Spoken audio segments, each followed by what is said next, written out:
Now let us come to a very important, like the basic of this topic, which is Newton's laws of motion. Newton actually gave 3 laws of motion. Now these 3 laws are very important क्योंकि पूरी physics सिर्फ इन 3 laws पर ही बनी हुई है. First law क्या कहता है कि इनर्शिया का. फर्स्ट लॉ का मतलब है कि जब कोई एक बॉडी किसी चीज से मूव कर रही है तो वो बॉडी उस ही वेलोसिटी से मूव करती रहेगी अनटिल एंड अनलेस उस पर बॉडी पर कोई फोर्स ना लगाए. जैसे मैं अगर भाग रहा हूं, जैसे अगर हम देखें कि एक आइस है, आइस को हम यूं फेंकते हैं फ्लोर पर तो वो चलती ही जाती है. लेकिन क्यों चलती जाती है? क्योंकि उसके ऊपर एक्सटर्नल फोर्स जो फ्रिक्शन होती है वो बहुत कम अप्लाई होती है. ऐसे ही अगर हम उस पर फोर्स ऑफ फ्रिक्शन नहीं लगाते तो वो चलती ही जाती कभी नहीं रुकती. ऐसे ही कोई गाड़ी जाती है, अगर हम गाड़ी में बैठे हैं और एक गाड़ी जाती है तो जैसी गाड़ी पे ब्रेक लगता है हम लोग आगे की तरफ झुक जाते हैं. वो क्यों झुकते हैं? क्योंकि हमारी टेंडेंसी होती है कि हम चलते रहें, लेकिन अब हमारे पे कोई फोर्स नहीं लगती इसलिए हमको एकदम से झुकना पड़ता है और अंदर से एक फोर्स लगवानी पड़ती है. सिमिलरली अगर हम एक बॉल को फेंकें तो वो ऊपर तक जाती रहेगी, लेकिन वो फोर्स ऑफ ग्रेविटी की वजह से नीचे आती है. अगर वो ग्रेविटेशनल फोर्स नहीं लगती तो वो ऊपर ही जाती रहती, क्योंकि हमने उसको ऊपर की तरफ मोशन दिया है और वो ऊपर ही जाती. ये जो इनर्शिया है ये बहुत ही ज्यादा इंपॉर्टेंट है. आजकल के अगर हम देखें कि सपोज कोई कारपेट झाड़ता है तो कारपेट को कैसे झाड़ा जाता है? उसके ऊपर डंडे मारते हैं. डंडे मारने से क्या होता है कि अगर कोई कारपेट है, let me take an example कि ये एक डस्टर है. अगर हम इस डस्टर पे अगर इसको झाड़ना ही गंदा होता है तो हम इसको यूं झाड़ते हैं मार कर. उससे क्या होता है कि ये जो डस्टर है इसके अंदर जो डस्ट पार्टिकल्स हैं उनकी टेंडेंसी है कि वो रेस्ट पे ही रहें, वो कहीं ना जाए. तो हम जब इसको मारेंगे तो उनकी टेंडेंसी रहेगी कि वो ये तो क्लॉथ तो पीछे हो जाएगा, लेकिन जो डस्ट पार्टिकल्स होंगे वो यहीं पे रह जाएंगे और वो नीचे गिर जाएंगे. तो आपने कभी देखा होगा कारपेट वगैरह को जब झाड़ा जाता है तो उनके ऊपर डंडे मारे जाते हैं और उनसे धूल निकलती है. वो धूल क्यों निकलती है? क्योंकि जो धूल होती है वो अपनी पोजीशन पे रहना चाहती है, वो कहीं मूव नहीं करना चाहती. तो ये एक तरीका है, मतलब इनर्शिया बहुत जगह काम आती है. Now the second law is says that the force applied on a body is equals to the mass of that body into the acceleration of that body.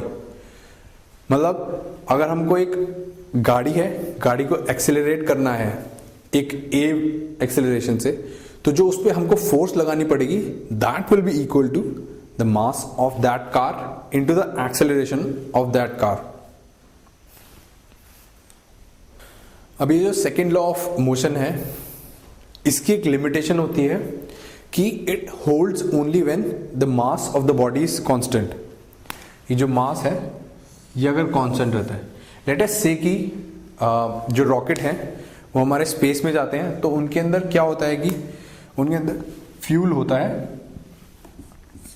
ये रॉकेट है, इसके अंदर कुछ सपोज करो इतना फ्यूल है.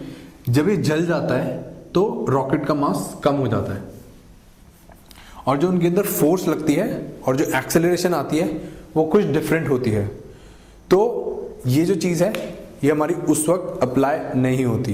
ये जो हमारा फॉर्मूला है ये उस वक्त अप्लाई नहीं होगा.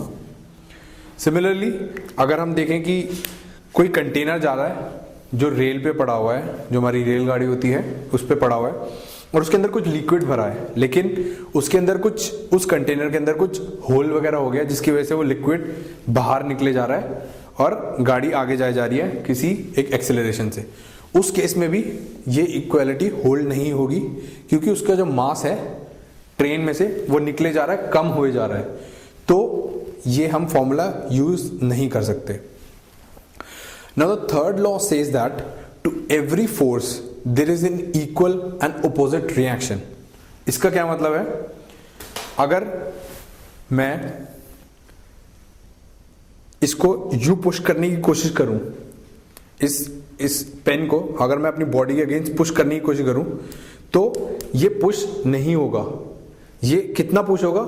जितना इसके ऊपर फोर्स लगेगी। लेट अस सपोज कि मैंने इसके ऊपर एक फोर्स लगाई F, तो ये जो हाथ है मेरा, ये वापस उतनी फ्रिक्शनल फोर्स लगाएगा F। अगर हम ये दोनों माने कि ये इक्विलिब्रियम में है, या ये अभी डस्टर ऐसा है, तो हम इसको जब फोर्स लगाएंगे, ऐसे अंदर फोर्स लगा रहा हूं तो ये अंदर नहीं जा रहा, ये वहीं पर रुक रहा है। तो इसका मतलब जितनी फोर्स मैं यहां से लगा रहा हूं उतनी फोर्स ब्लैक बोर्ड इस पेन पे वापस लगा रहा है। इस वजह से इसके ऊपर कोई मूवमेंट नहीं हो रही। अगर इस पे मूवमेंट होती तो इसका मतलब ये था कि जितना फोर्स मैं लगा रहा हूं ये ब्लैक बोर्ड उतनी कम लगा पा रहा है, उससे थोड़ी कम लगा पा रहा है। इस वजह से ब्लैक बोर्ड के अंदर की तरफ मूवमेंट होती है। तो ये हर एक तरीके से होल्ड होता है to every force. Let us say कि हम जब मूव करते हैं, हम जब चलते हैं, ऐसे चलते हैं, तो कैसे चलते हैं? वो इसी लॉ की वजह से चल पाते हैं, क्योंकि जब हम चलते हैं तो हम ग्राउंड को पीछे की तरफ पुश करते हैं। तो जब हम ग्राउंड को पुश करते हैं तो हम एक फोर्स लगाते हैं ग्राउंड पे पीछे की तरफ। तो ग्राउंड जो होता है वो हमारे को आगे की तरफ फोर्स लगाता है और हम आगे की तरफ मूव होते हैं। So these 3 laws are very very basic in nature, और आप कहीं पे भी देखें तो इन लॉज के बिना काम नहीं चलता। जो भी नॉर्मल चीजें हैं, जो भी आप आसपास देख सकते हैं, इन तीनों लॉज से रिलेट कर सकते हैं। ये जो तीनों लॉज हैं ये सिर्फ क्लासिकल फिजिक्स में यूज होते हैं। मतलब जो भी क्लासिकल फिजिक्स हमने वर्ड कॉइन करा है, ये होता है कि जो इन तीनों लॉज को यूज करे। जो मॉडर्न फिजिक्स होती है, जैसे कि इलेक्ट्रोस्टैटिक्स वगैरह, इलेक्ट्रोस्टैटिक्स जिसके अंदर इलेक्ट्रॉन्स आते हैं, आपके न्यूट्रॉन्स आते हैं, उस पार्ट में, उस फिजिक्स के पार्ट के अंदर ये तीनों लॉ होल्ड नहीं होते। और ये जो हमने जो पहले डिस्कस करा था, नॉर्मल फोर्सेस, जो नॉर्मल रिएक्शन फोर्स था N, और जो हमारा फ्रिक्शनल फोर्स था, ये दोनों फोर्सेस लॉ 3 की वजह से ही आते हैं। फ्रिक्शनल फोर्स आपको पता है, जो मैंने आपको बताया, जो ग्राउंड हम पर अप्लाई करती है फोर्स, उसे हम फ्रिक्शनल फोर्स कहते हैं। और नॉर्मल फोर्स जो होती है, जो मैंने बोर्ड के ऊपर लगाया, तो बोर्ड ने एक फोर्स लगाया, इसको हम नॉर्मल फोर्स कहते हैं। तो इस लॉ की वजह से जो मोस्ट इंपॉर्टेंट 2 फोर्सेस हैं, हमको 2 फोर्सेस बदलती है, एक तो नॉर्मल फोर्स और एक फ्रिक्शनल फोर्स। लेट अस